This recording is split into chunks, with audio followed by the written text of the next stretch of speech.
আসসালামু আলাইকুম। আশা করি যে যেখানে আছেন সবাই সতর্ক অবস্থায় স্বৈরাচার বাহিনী থেকে সাবধানতা অবলম্বন করে যাচ্ছেন। সবাই আতঙ্কে আছেন যে কখন আপনাকে অপবাদ দিয়ে কলঙ্কের দাগ বসিয়ে স্বৈরাচারীর আদালতের কাঠগড়ায় দাঁড় করাবে এবং আপনাকে বন্দি করে রাখবে। এই ভয় আপনার আমার সবার মধ্যেই রয়েছে।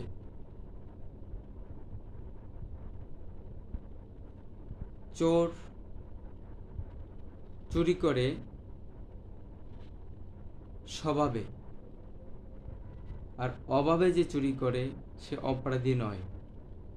অভাবে যে চুরি করে তার জন্য সমাজ বা রাষ্ট্র দায়ী থাকে, আর স্বভাবে যে চুরি করে সে মানুষের বিচার করা উচিত এবং তাকে শাস্তি দিতেই হয়।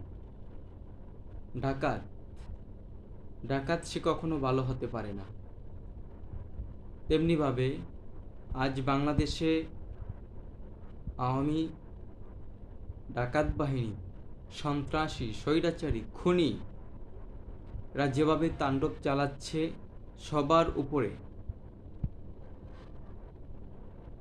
এটা মেনে নেওয়ার মতো নয়। পৃথিবীর ইতিহাসে এমন বর্বরতা, এমন পৈশাচিক অত্যাচার, নির্যাতন, জুলুম, গুম, খুন, হত্যা আর কোথাও হয়েছে কিনা তা আমার জানা নেই। আমার বাংলাদেশে শান্তিপূর্ণভাবে এদেশের তরুণ, যুবক এবং আমার ছাত্র ভাইয়েরা আন্দোলন করে যাচ্ছেন অধিকার আদায়ের জন্য। কিন্তু আজকে এই স্বৈরাচারী হাসিনা এবং আওয়ামী সরকার ক্ষমতা টিকিয়ে রাখার জন্য